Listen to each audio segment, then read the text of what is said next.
الحمد لله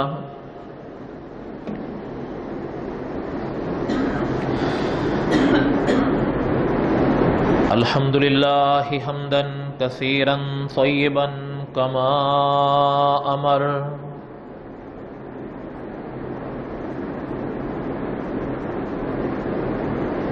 ونشهد أن لا إله إلا الله وحده لا شريك له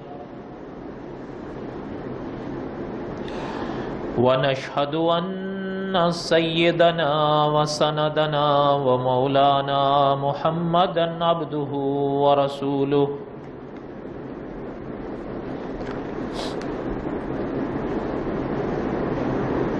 أما بعد أعوذ بالله من الشيطان الرجيم بسم الله الرحمن الرحيم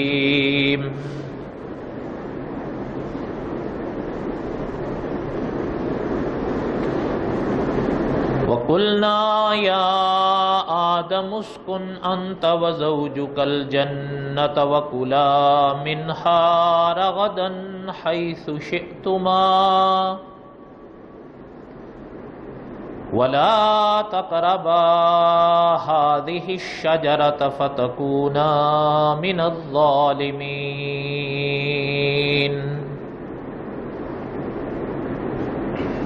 فأزلهما الشيطان عنها فأخرجهما مما كانا فيه فأزلهما الشيطان عنها فأخرجهما مما كانا فيه وقلنا اهبطوا بعضكم لبعض عدو وَلَكُمْ فِي الْأَرْضِ مُسْتَقَرٌّ وَمَتَاعٌ إِلَى حِينٍ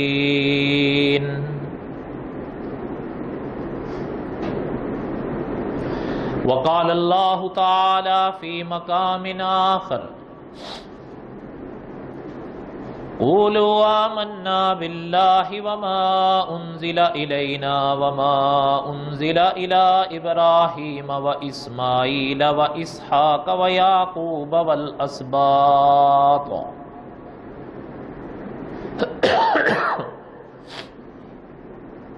والأسباط وما أوتي موسى وعيسى وما أوتي النبيون من ربهم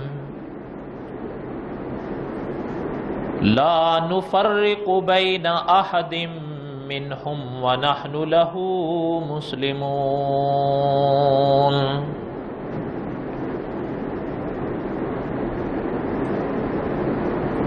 وقال النبي صلى الله عليه وسلم أنا آخر الأنبياء وأنتم آخر الأمم صدق الله العظيم وصدق رسوله النبي الكريم ونحن على ذلك لمن الشاهدين والشاكرين والحمد لله رب العالمين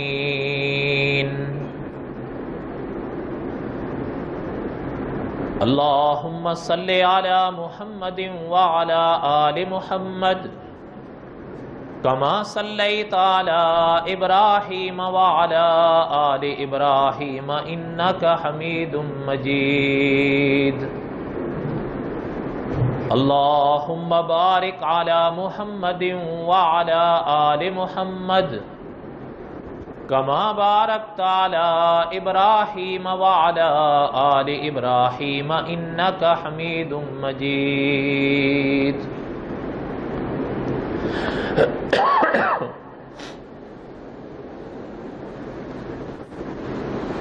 گزشتہ جمعہ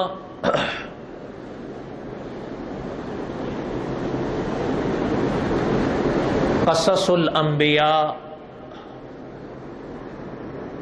حضرت آدم علیہ السلام کا واقعہ ہم نے ماہ رمضان کے بعد پھر شروع کیا.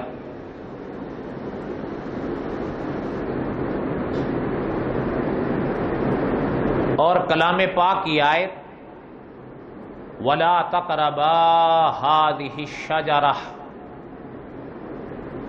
اس پر ہم نے چند ایک باتیں علماء مفسرین کی اور دیگر اکابرین کی پڑھی.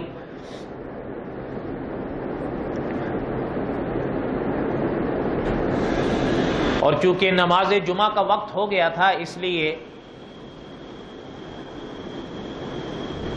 کلام پاک کی اس پاک آیت میں جس درخت کا ذکر ہے اس کے بارے میں ہم چند باتیں پڑھ رہے تھے.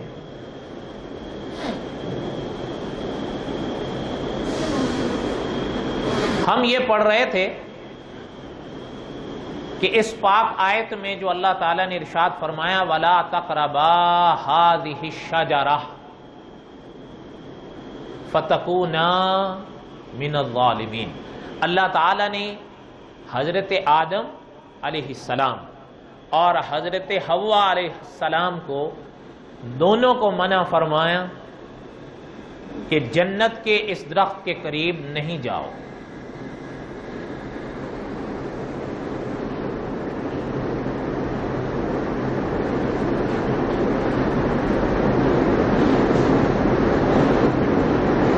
ہمارے اکابر فرماتے ہیں کہ کلام پاک کی ایک آیت کو اگر کوئی انسان سمجھ لیتا ہے تو یہ بہت بڑی دولت ہے، اس لیے کہ قرآن ہمارے اللہ تعالیٰ کا کلام ہے. وَلَقَدْ يَسَّرْنَا الْقُرْآنَ لِلذِّكْرِ فَهَلْ مِن مُدَّكِرٍ، اللہ تعالیٰ نے قرآن نصیحت کے لیے بھیجا ہے. اور وہ یعنی نصیحت آپ کو اور ہمیں تبھی حاصل ہوگی جب آپ اور ہم قرآن پاک کو پڑھیں گے اور سمجھیں گے.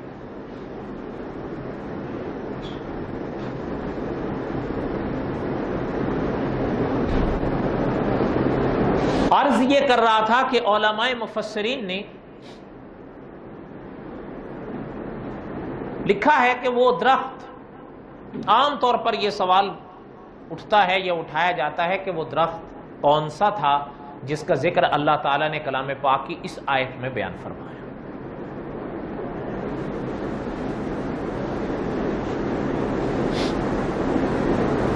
کچھ اقوال میں نے علماء مفسرین کے بتائے تھے. مثلا ایک یہ کہ بعض علماء یوں فرماتے ہیں کہ وہ انجیر کا ایک درخت تھا جس سے اللہ تعالیٰ نے منع فرمایا تھا. اور ایک قول یہ سنایا تھا کہ بعض علماء یوں لکھتے ہیں کہ وہ انگور کا ایک درخت تھا. بعض علماء یوں فرماتے ہیں کہ وہ کھجور کا ایک درخت تھا. اور بعض ہمارے اکابر نے جہاں یہ اقوال لکھے ہیں وہاں یہ جملہ بھی لکھا ہے کہ بائبل کے مطابق وہ اچھائی اور برائی کی پہچان کا ایک درخت تھا جس کے پاس اللہ تعالیٰ نے جانے سے منع فرمایا تھا. اور میں نے عرض کیا تھا کہ ہمارے دیار میں عام طور پر مشہور ہے کہ وہ گندم کا ایک درخت تھا. اور اس کے حوالے سے جو اشکال پیدا کیا جاتا ہے کہ ہمارے ملکوں میں ہم نے گندم کا پودا دیکھا ہے، کبھی درخت نہیں دیکھا، تو وہ درخت کیسے ہو سکتا ہے؟ تو اس بات کا ایک جواب میں نے عرض کر دیا تھا. بہرحال اب اس کو دہرانے کی ضرورت نہیں ہے. لیکن بعض علماء نے اس کا ایک اور معنی بھی لکھا ہے کہ وَلَا تَقْرَبَا هَٰذِهِ الشَّجَرَةَ فَتَكُونَا مِنَ الظَّالِمِينَ. بعض اکابر نے اس کا یوں معنی بھی فرمایا ہے کہ یہ لفظ تو درخت کا ہے لیکن اللہ تعالیٰ نے یہ حکم فرمایا تھا اصل میں حضرت آدم اور حضرت حوا کو ایک دوسرے کے پاس آنے سے آپ سمجھ جائیں خود ہی.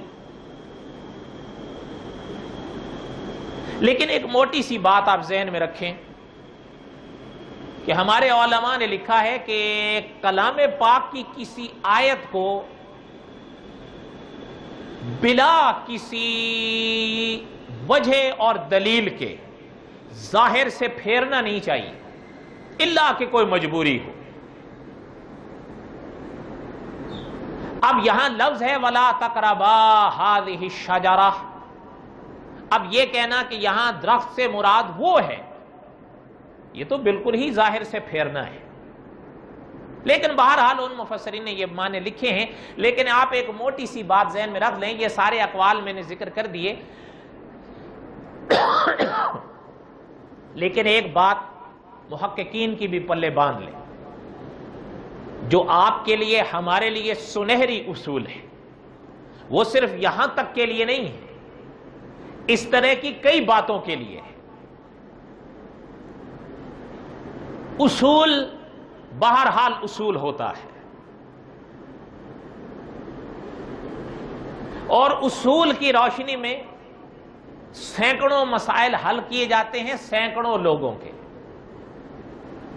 مثلا میں آپ کو بات سمجھانے کے لیے عرض کروں، آپ اور ہم نماز ادا کرتے ہیں،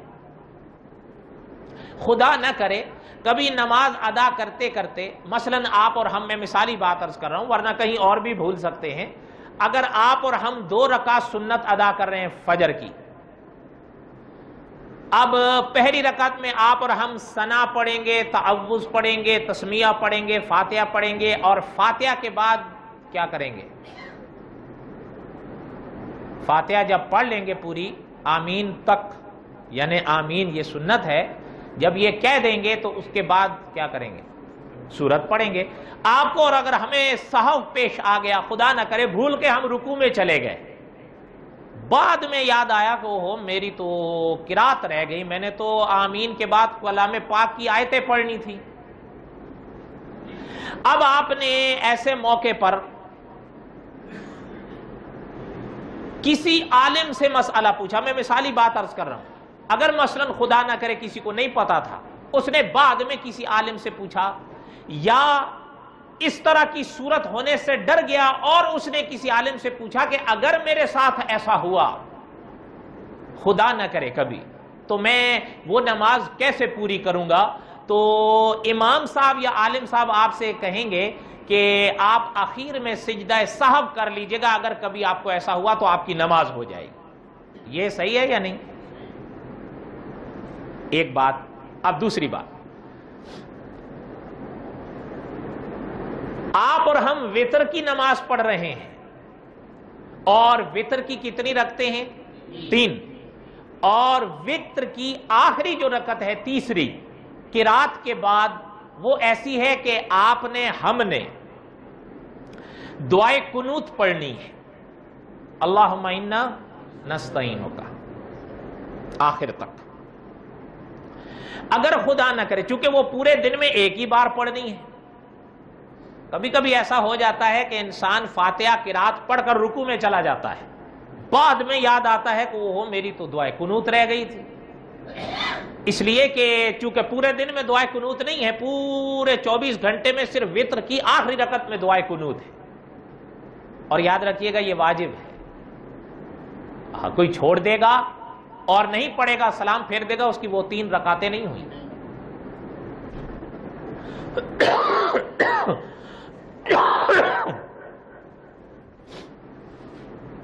اب اگر انہوں نے ایسے موقع سے ڈرتے ہوئے کسی عالم سے پوچھا کہ حضرت اگر کبھی مجھے ایسا ہو جائے تو میرے لیے شریعت کا کیا حکم ہے، علماء کیا فرماتے ہیں کہ میں کیا کروں، وہ عالم ان سے فرمائیں گے کہ اگر خدا نہ کرے کبھی ایسا ہو جائے تو وتر کی آخری تشہد میں سجدہ سہو کر لینا تو تمہاری نماز ہو جائے.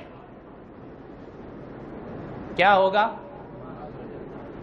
اچھا اب ذرا غور کریے گا تھوڑا سا. ہاں، جن 2 سائلوں نے سوال کیا ہے ان دونوں کا سوال ایک جیسا تھا یا علیحدہ علیحدہ؟ میں پھر دہراتا ہوں، جن دو سائلوں نے مسئلہ پوچھا ان کا سوال ایک جیسا تھا یا علیحدہ علیحدہ؟ علیحدہ علیحدہ۔ اچھا، اور جن عالم سے پوچھا اور جنہوں نے ان کو فتویٰ دیا تو عالم کا جواب علیحدہ علیحدہ تھا یا ایک جیسا؟ ایک جیسا۔ بس یہ مسئلہ بات کیا ہے، نہ سائل نے دلیل پوچھی اور نہ عالم نے کوئی دلیل بیان فرمائی، سائل نے بھی صرف سوال کیا اور عالم نے صرف جواب دیا، بات ختم ہو گئی۔ اب بات یہ ہے کہ سوال تو دونوں علیحدہ ہیں لیکن عالم کا جواب ایک جیسا کیوں ہے؟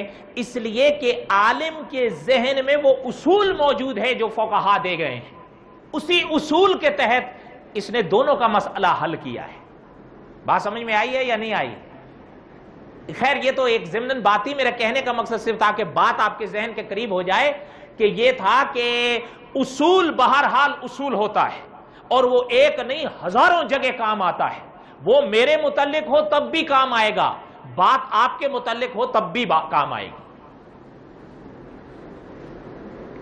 اس کو ذہن میں رکھتے ہوئے وَلَا تَقْرَبَا هَذِهِ الشَّجَرَةَ کہ یہ درخت کون سا تھا، علماء نے محققین نے ایک اصول دیا ہے پیغمبر علیہ السلام کی پاک امت کو کہ یہ اصول ذہن میں رکھو، ایک نہیں سینکڑوں جگہ کام آئے گا، کلام پاک کے سوا بھی آپ کو کئی جگہوں یہ کام آئے گا، اور آپ کا یہ ایک ایسا اصول ہے محققین کا کہ آپ کا بہت وقت بچا دے گا۔ وہ کیا ہے؟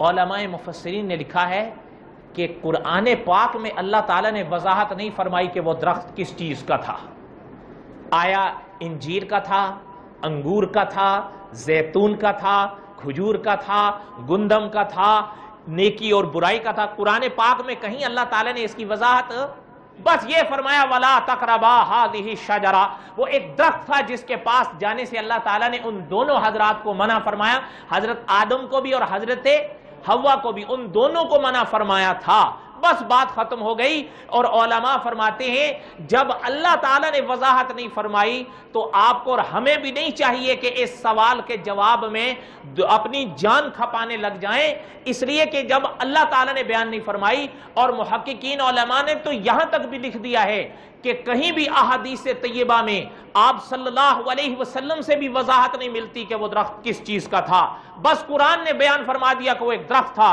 بس بات ختم ہو گئی۔ اللہ تعالیٰ نے قیامت کے دن آپ سے ہم سے نہیں پوچھنا کہ ذرا مجھے کھڑے ہو کر بتاؤ کہ وہ درخت جس سے میں نے حضرت آدم اور حضرت حوا کو منع کیا تھا پاس جانے سے، وہ درخت کون سا تھا؟ اللہ تعالیٰ پوچھیں گے؟ جب اللہ تعالیٰ نہیں پوچھیں گے تو پھر یہ اس سوال کا جواب ڈھونڈنا ضروری رہا۔ پھر آپ کو اور ہمیں چاہیے کہ جو ضروری باتیں ہیں ہم اور آپ وہ جانیں۔ یہ اصول صحیح ہے یا غلط ہے؟ کچھ باتیں ضروری نہیں ہوتی لیکن ہمارے لوگوں کو بہت ذوق ہوتا ہے ان کے جاننے کا، وہ اپنا وقت صرف کر رہے ہوتے ہیں ان پر، اور پتہ نہیں ہے اس کو کہ وہ اپنا قیمتی وقت ضائع کر رہا ہے۔ حالانکہ آپ اور ہم اگر ہمارے پاس دولت کے سکے ہوں نا، ہم بڑے محتاط ہو کے اس کو خرچ کرتے ہیں، ہے یا نہیں؟ علماء یوں لکھتے ہیں صحابہ اکرام رضوان اللہ تعالی علیہ مجمعین کے بارے میں کہ خدا کے یہ نیک بندے اپنے زندگی کے لمحات کو اس طرح استعمال اور خرچ کرتے تھے جیسے آپ اور ہم پیسوں کو خرچ کرتے ہیں۔ ان کے نزدیک دولت کوئی معنی نہیں رکھتی، زندگی کا لمحہ معنی رکھتا تھا، اس لیے کہ اللہ نے زندگی کے لمحات کے بارے میں پوچھنا ہے، دولت کی بات بعد میں آئے۔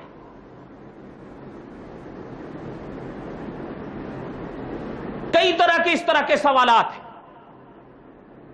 مثلا میں ایک مثالی بات آپ کو کروں، ایک تو یہ وَلَا تَقْرَبَا هَذِهِ الشَّجَرَةَ کہ وہ درخت کون سا تھا، بس موٹی سی بات پلے باندھ لیں، اللہ بہتر جانتے ہیں۔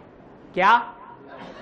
اللہ ہی بہتر جانتے ہیں۔ وہ جنت میں ایک درخت تھا، اللہ تعالیٰ نے کلام پاک میں وضاحت نہیں فرمائی، احادیث طیبہ میں اس کی وضاحت نہیں فرمائی گئی، بات ختم ہو گئی۔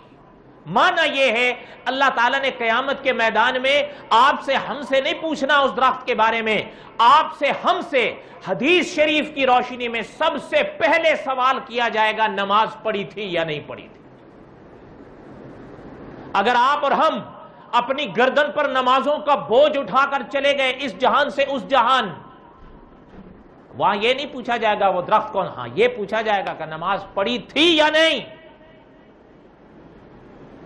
اچھا، اور اگر یہ ہو گیا کیوں نہیں پڑھی تھی، یاد رکھیے گا حدیث میں فرمایا گیا اگر وہاں کسی سے یہ سوال کیا گیا نا کہ یہ کام کیوں کیا اور یہ کام کیوں نہیں کیا، بس حدیث میں فرمایا گیا سمجھ گئے وہ گیا۔ وہ اس کا کیا جواب دے گا، میں نے فلاں کام کیوں کیا تھا اور کیوں نہیں نماز پڑھی تھی۔ اس لیے آپ کو اور ہمیں دل لگتی ایک بات کہو، قصص الانبیاء تو انشاءاللہ چلتا رہے گا، لیکن آپ کو اور ہمیں دل لگتی ایک بات کہو اور ہمیں جاننی چاہیے کہ آپ کو اور ہمیں نمازوں کی فکر کرنی چاہیے یا ان مسئلوں کی۔ ایک بات، دوسری بات، عام طور پر اچھا جیسے کلام پاک میں یہاں ذکر کیا گیا نا وَلَا تَقْرَبَا هَذِهِ الشَّجَرَةَ، قرآن پاک میں ایک سورت ہے، اس سورت میں اللہ تعالیٰ نے ایک کتے کا ذکر بیان فرمایا، وَقَلْبُهُمْ بَاسِطٌ ذِرَائِهِ بِالْوَسِيدِ، یہ قرآن میں اس آیت میں ایک کتے کا ذکر ہے۔ بس اللہ تعالیٰ نے اتنا بیان فرمایا وہ ایک کتا تھا، اور ایک مختصر سا واقعہ اللہ تعالیٰ نے بیان فرمایا، یہ نہیں بیان فرمایا کہ اس کتے کا رنگ کیا تھا۔ یہ کوئی ضروری مسئلہ ہے کہ اس کتے کا رنگ کیا تھا؟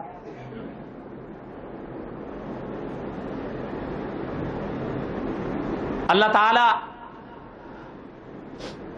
علماء حق کو سلامت رکھیں، ان کے فیض کو تا قیامت جاری رکھیں۔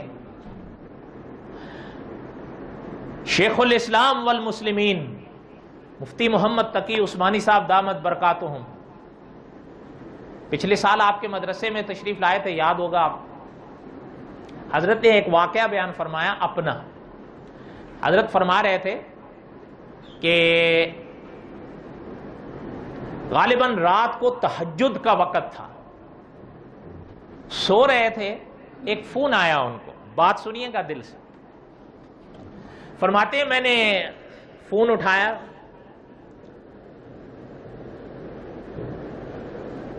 بات چیت کے بعد وہ صاحب حضرت سے فرمانے لگے کہ میں نے ایک مسئلہ پوچھنا ہے۔ غالباً حضرت نے فرمایا بھئی یہ فون کرنے سے پہلے گھڑی دیکھی تھی؟ سمجھ رہے ہیں کہ جی ہاں میں نے دیکھی تھی، لیکن میں سمجھا تہجد کا وقت ہے، آپ تہجد کے لیے اٹھے ہوئے ہی ہوں گے تو مسئلہ پوچھ لو۔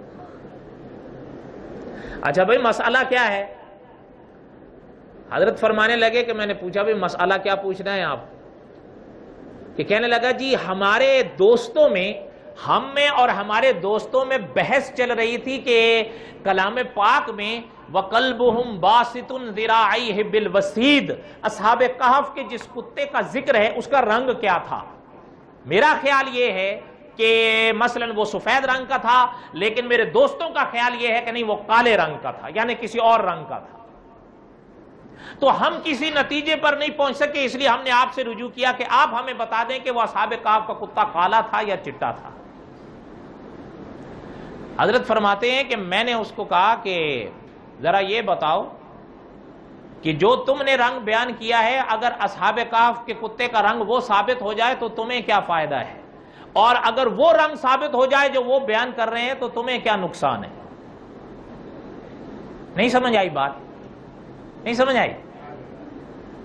نہیں، ذرا آپ غور کر کے بتائیں، اگر ثابت ہو جائے کہ اصحاب کہف کے کتے کا رنگ سفید تھا، آپ کو ہمیں حاصل کیا ہوگا؟ اور اگر ثابت ہو جائے کہ اس کا رنگ کالا تھا تو آپ کو اور ہمیں کیا حاصل ہوگا؟ کچھ بھی نہیں۔ اللہ تعالیٰ نے قیامت کے دن آپ سے ہم سے یہ نہیں پوچھنا کہ کھڑے ہو کر مجھے بتاؤ اصحاب کہف کے کتے کا رنگ کیا تھا، پوچھیں گے اللہ تعالیٰ بس وَقَلْبُهُمْ بَاسِطٌ ذِرَاعَيْهِ بِالْوَسِيدِ، اللہ تعالیٰ نے اصحاب کہف کے اس کتے کا ذکر فرمایا، بات ختم ہو گئی۔ کلام پاک میں معذرت کے ساتھ میں یہ چند باتیں عرض کر رہا ہوں، پھر پتہ نہیں موقع آئے کہ نہ آئے، لیکن یہ باتیں پلے باندھ لو اصول کے لحاظ سے۔ کلام پاک میں ایک پیغمبر کا ذکر ہے،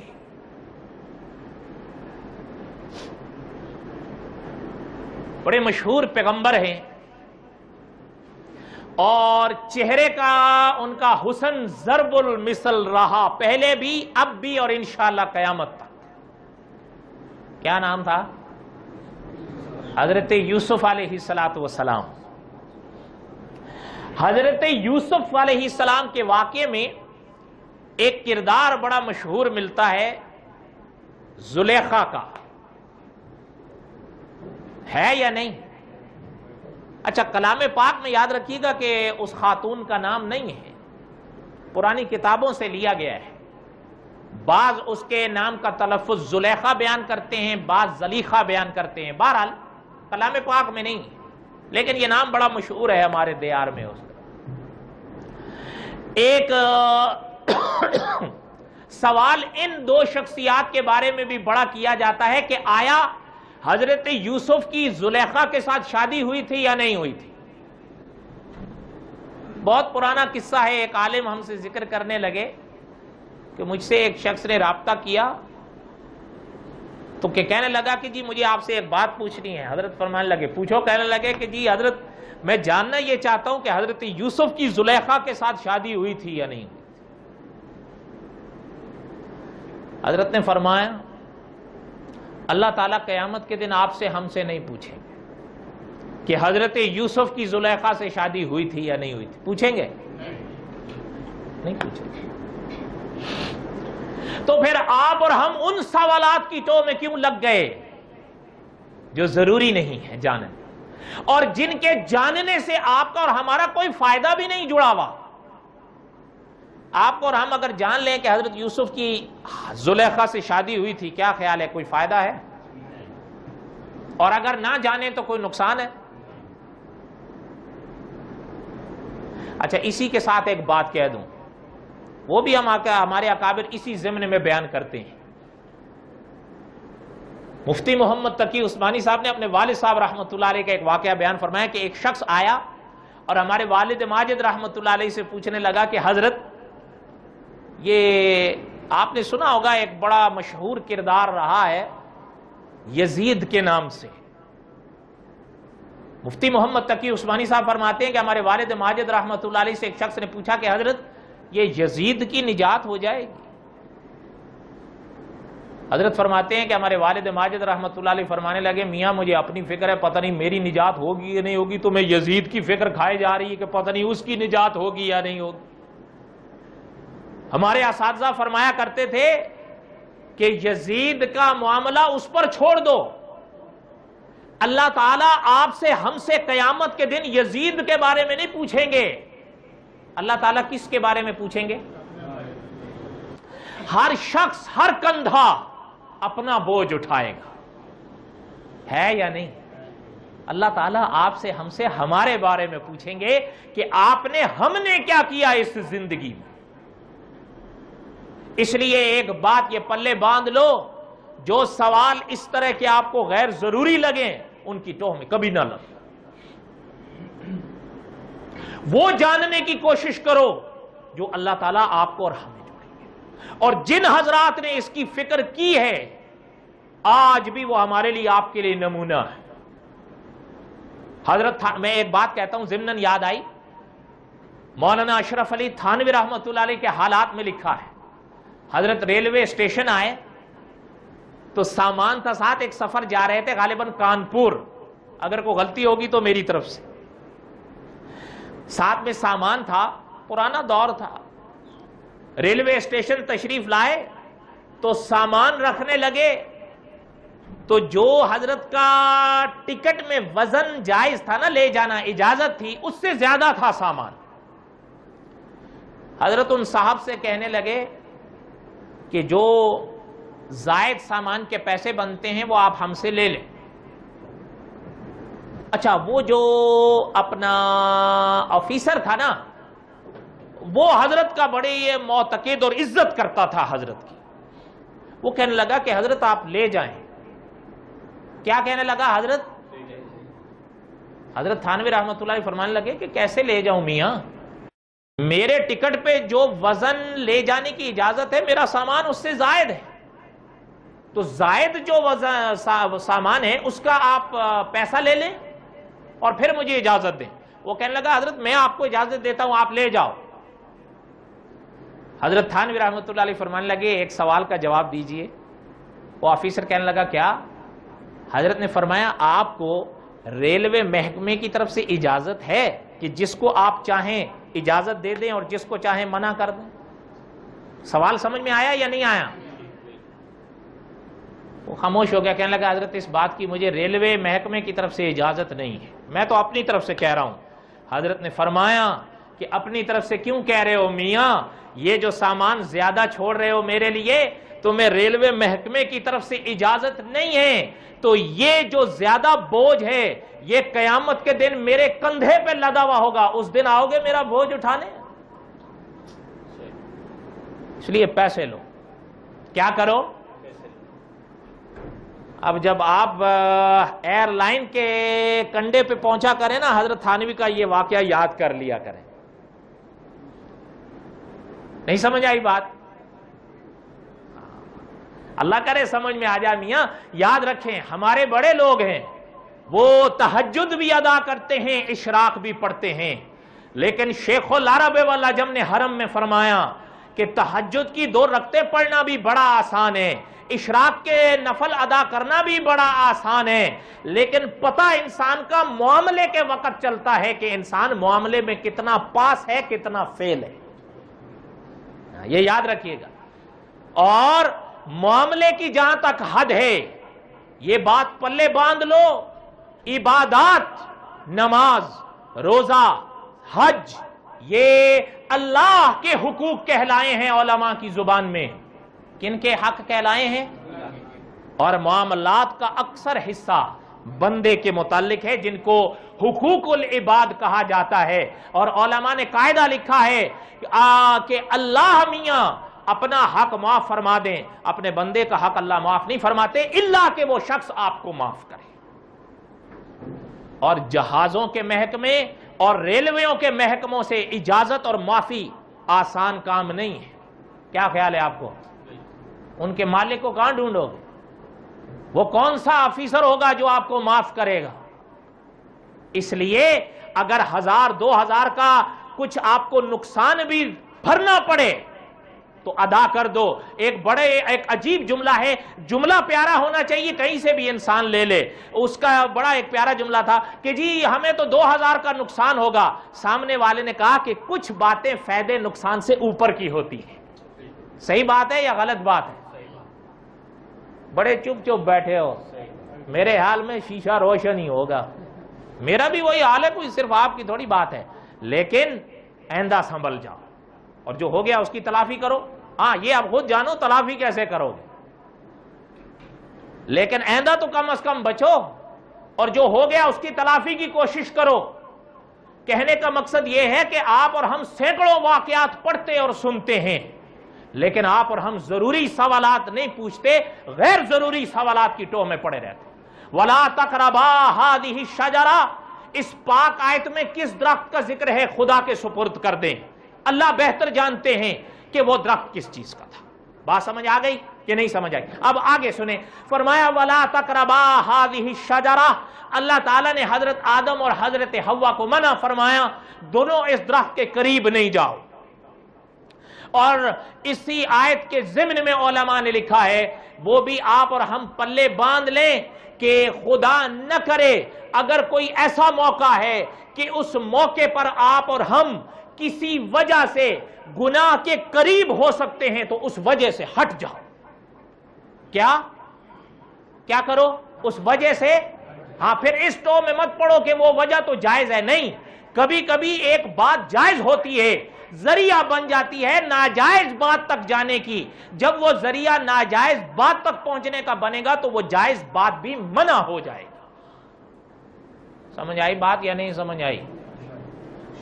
آپ اور ہم نے تو دندے کھول رکھے ہیں، برا نہیں مانیے گا، ادھر سے بانا ادھر سے بانا، یوں بانا وہ بانا۔ اور ایک بات ذہن میں رکھ لو، علماء فرماتے ہیں گناہ کا ادنا درجہ یہ ہے کہ گناہ کو گناہ سمجھو، کبھی اس کو بہانے سے جائز سمجھنے کی کوشش نہیں کرنا، توبہ کی توفیق سلب ہو جائے گی۔ خدا نہ کرے اگر کبھی گناہ کرو گے، اللہ نہ کرے کہ ایسا موقع آئے، لیکن اگر خدا نہ کرے آپ اور ہم نفس اور شیطان کے ہاتھوں مارے ہوئے کر ہی رہے ہیں، تو یہ پلے باندھ لو کہ اس کو گناہ ہی سمجھو، آج نہیں تو کل، کل نہیں تو پرسوں ممکن ہے توبہ کی توفیق ہو جائے۔ لیکن اگر اس گناہ کو جائز سمجھو گے اور کہو گے کہ میں نے گناہ اس لیے کیا اس کے لیے کیا، پلیز وہ چپل سنبھال کے پانی بہا دو، کوئی باہر لے آیا۔ ادھر توجہ دیں، کوشش کیا کریں یہ جو بیت الخلا کے چپل ہیں ان کو اندر ہی اتارا کریں۔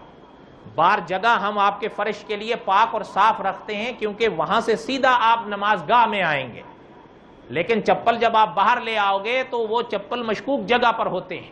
آپ اور ہم بڑے ہیں، احتیاط کر لیں گے، بچے احتیاط نہیں کرتے، جانے انجانے میں پیشاب اس پر لگا ہوا ہو، آپ لے کر باہر آ جاؤ، پھر وہیں سے انہی قدموں کے ساتھ یہاں آ جاؤ، آپ کی تو گئی ساتھ میں اوروں کی بھی چلی جائے گی۔ کتنی بار تنبیہ کر چکے ہیں لیکن دھیان نہیں دیتے۔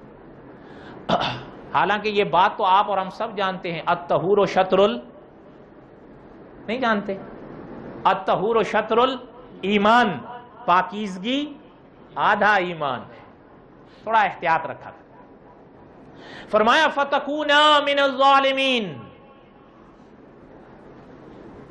اب آگے اللہ تعالیٰ نے بیان فرمایا فَأَزَلَّهُمَا الشَّيْطَانُ، ان دونوں کے بارے میں اللہ نے فرمایا، حضرت آدم اور حضرت حوا۔ اب یہاں سے وہ واقعہ آ رہا ہے کہ اللہ تعالیٰ نے ان کو جس درخت کے قریب جانے سے منع فرمایا، اب شیطان نے اس درخت کو ذریعہ بنایا حکم عدولی کے لیے۔ فَأَزَلَّهُمَا الشَّيْطَانُ۔ اچھا ایک بات یہ ذہن میں رکھیں، اب شیطان ان کی طرف متوجہ ہوا، اس لیے کہ اس کو غصہ تو تھا حضرت آدم پر۔ کیوں؟ وہ اپنے آپ کو جو جنت سے نکلا ہے، پاک فضا سے نکلا ہے، وہ اس کا ذمہ دار حضرت آدم کو ٹھہراتا رہا ہے۔ حالانکہ دل لگتی بات کہیے گا، جو وہ اس پاک جگہ سے نکلا ہے اور اللہ کا غضب جو اس پر برسا ہے، اس بات کا ذمہ دار حضرت آدم تھے یا یہ خود تھا؟ خود تھا۔ حضرت آدم نے تھوڑا اس کو فرمایا تھا کہ تو یہ کہا، اس کا خود کا کہنا تھا کہ میں افضل ہوں حضرت آدم سے۔ خدا کے حکم کے آدھے اپنے عقلی تیر تکے مارنے لگا۔ علماء نے اس کے ضمن میں یہ بات سمجھائی ہے کہ یاد رکھیے گا، شیطان وسوسے ڈالتا ہے۔ کیا کرتا ہے؟ شیطان وسوسے ڈالتا ہے، نہ صرف یہ کہ برے شخص کو بلکہ اچھے شخص کا بھی پیچھا وہ نہیں چھوڑتا۔ کبھی موقع ہوگا تو میں آپ کو بتاؤں گا، حدیث شریف نے بتایا آخر وقت تک، جیسے آپ کے اور میرے پیچھے وہ ساری زندگی پڑا رہتا ہے، آخر وقت تک جب تک ہماری روح ہمارے جسم میں رہتی ہے وہ ہمارا پیچھا نہیں چھوڑتا۔ بلکہ بعض علماء نے یہاں تک لکھا ہے، آپ نے پڑھا ہے کہ حدیث شریف کی روشنی میں جب آپ اور ہم قبر کے دامن میں دفنا دیے جائیں گے، من ربک، من نبیک، ما دینک، یہ سوالات ہوں گے یا نہیں ہوں گے؟ اس موقع پر بھی بعض اکابر نے یہ تحقیق پیش کی ہے کہ وہ وہاں بھی آتا ہے آخری مرحلہ آزمانے کے لیے۔ بعض نے اس جملے کے ساتھ اختلاف کیا، خیر میرے کہنے کا مقصد یہ تھا کہ وہ آخر تک پیچھا چھوڑتا، بلکہ حدیث بتاتی ہے جب آپ کا اور ہمارا دم ٹوٹنے لگتا ہے، اس وقت جو انسان کو پیاس محسوس ہوتی ہے، وہ پانی کا ٹھنڈا گلاس لے کر آتا ہے، ایک پیالہ پانی کا لاتا ہے اور آ کر پیش کرتا ہے، کہتا ہے یہ تجھے دیتا ہوں پی لے۔ آدمی اس پانی کی طرف دیکھنے لگتا ہے، حدیث بتاتی ہے کہ وہ کہتا ہے یہ میں دیتا ہوں لیکن تو انکار کر۔ کیا کر؟ دعا کریں کہ اللہ تعالیٰ اس وقت ثابت قدم رکھے۔ ایک عالم کا آخری وقت میں اس کے ساتھ مناظرہ ہوا ہے، ایک عالم کا اس کے ساتھ آخری وقت میں مناظرہ ہوا، اور وہ باقاعدہ مناظرہ کتابوں میں چھپا ہوا ہے. اللہ نے موقع دیا میں کبھی آپ کو سناؤں گا وہ, بس دعا کریں کہ اللہ تعالیٰ حفاظت فرمائے. کہنے کا مقصد یہ تھا کہ یہ اکابر کے پیچھے بھی پڑتا ہے, آپ کے اور ہمارے بھی پیچھے پڑتا ہے. جو اس نے قسم کھائی تھی اللہ کے آگے وہ یہ نبھاتا ہے. کیا کرتا ہے؟ اس لیے اکابر فرماتے ہیں اکثر پڑھتے رہا کرو اعوذ باللہ من الشیطان الرجیم. ایک بات چھوٹی سی یاد آئی, آخری سن لیں. اس کے حربے بڑے عجیب ہوتے ہیں. علماء نے لکھا ہے, آپ نے نام سنا ہوگا حضرت شیخ عبد القادر جیلانی رحمت اللہ علیہ. یعنی کیا بات ہے. اچھا خیر مختصر کروں. حضرت ایک موقع پر تشریف فرماتے ہیں کہ میرے سامنے ایک نور ظاہر ہوا, اور اس نور میں ایک صورت سی ظاہر ہوتی ہے, اور وہاں سے ایک آواز آتی ہے کہ عبد القادر آج کے بعد ہم نے آپ کو یہ مقام بخشا ہے کہ آپ کے لیے ہر حلال, آپ کے لیے ہر حرام, آپ کے لیے ہر حرام حلال ہے. آپ کے لیے ہر حرام حلال ہے. اب نمازیں بھی پڑھنے کی ضرورت ہے, اور جو حرام ہے وہ سب. اب یہ جملہ جب حضرت کے کان میں پڑا, فرماتے ہیں لا حول ولا قوت الا باللہ. اللہ کی پناہ میں آئے یا نہیں آئے, یہی تو اولیاء کا سبق ہے کہ ان مراحل پر خدا کو یاد کرو. کن کو یاد کرو؟ اچھا جب فرمایا لا حول ولا قوت پڑھتے ہیں, حضرت فرماتے ہیں یک دم وہ جو نور تھا نا وہ اندھیرے میں بدل گیا. حضرت فرماتے ہیں میں بھاپ گیا تھا الحمدللہ کہ یہ تو ہے جو چیز انبیاء کے لیے حلال نہیں ہو سکتی میرے لیے کیسے ہو سکتی ہے. اس لیے کہ انبیاء کا درجہ اوپر, انبیاء کے بعد درجہ ہے اولیاء کا. اچھا حضرت فرماتے ہیں میں نے یہ جملہ کہا تو پھر آواز آئی, کہتا ہے عبد القادر تو اپنے علم کی وجہ سے میرے حربے سے بچ گیا ہے, ورنہ میں نے اس حربے کے ساتھ تو بڑوں بڑوں کو مات دی ہے. اچھا پتہ ہے حضرت نے جب یہ جملہ سنا تو حضرت فرماتے ہیں کہ او بدبخت میں اپنے علم کی وجہ سے نہیں بچا, اپنے اللہ کے کرم سے بچا ہوں. اور علماء نے اس واقعے کے شرح میں لکھا ہے کہ ابلیس کا دوسرا حملہ پہلے حملے سے زیادہ سخت تھا. کیوں؟ علم کا پندار سونپنے چلا تھا نا کہ حضرت جیلانی کو علم کی طرف سونپ دیا جائے, لیکن حضرت عالم تھے, اولیاء تھے, سمجھ گئے کہ یہ مجھے ورغلا رہا ہے, میں اپنے علم کی وجہ سے نہیں بچا بلکہ کن کی وجہ سے بچا ہوں. یہ واقعہ کئی علماء نے لکھا. شیخ الاسلام والمسلمین مفتی محمد تقی عثمانی صاحب کی کتاب ہے جہان دیدہ, اس کی صفحہ نمبر 21 پر یہ واقعہ لکھا ہے, پڑھ لو تاکہ تسلی ہو جائے, عین الیقین کا درجہ حاصل ہو جائے. حضرت کی 3 کتابیں ہیں. میں طلبہ کو, دوستوں کو جن کو کتابیں پڑھنے کا شوق ہے ان کو مشورتاً کہا کرتا ہوں کہ یہ کتابیں خریدو, ان کو پڑھو. یہ تینوں کتابیں ایک محور کے گرد گھومتی ہیں. کتابیں 3 ہیں لیکن ایسے ایسے علماء, ایسے ایسے اکابر کے واقعات پڑھیں گے کہ آپ دنگ رہ جائیں گے. پہلی کتاب یہی جہان دیدہ ہے, یہ قریب 600 صفحے کی کتاب ہے. اصل آخر میں 50 صفحے کا انڈیکس شامل کر دیا گیا, اشاریہ 650 صفحے کی ہو گئی. کتنے صفحے کی؟ اس کا نام ہے جہان دیدہ. پہلے پنے پر لکھا ہوا ہے صدیاں گزر گئیں کہ زمانہ سفر پر ہے. ایک عجیب کتاب ہے. دوسری کتاب اسی محور کی ہے جس کا نام حضرت نے رکھا دنیا میرے آگے. کیا؟ دنیا میرے آگے. یہ قریب 350 صفحے کی کتاب ہے. پہلے پنے پر لکھا ہے باغیچہ اطفال ہے دنیا میرے آگے. پھر تیسری کتاب ہے حضرت کی جس کے پہلے پنے پر لکھا ہے میرا سفر ہے در وطن, میرا وطن ہے در سفر. اس کا نام ہے سفر در سفر. یہ 350 صفحے کی کتاب ہے. تقریباً 1400 صفحے کا یہ ذخیرہ ہے. اس کو خرید لو, پڑھ لو, انشاءاللہ اصلاح نصیب ہوگی. کوئی بات سمجھ میں آئی ہے؟ اللہ تعالیٰ نے زندگی دی تو فَأَزَلَّهُمَ الشَّيْطَانُ. اگلے جمعہ وَمَا عَلَيْنَا إِلَّا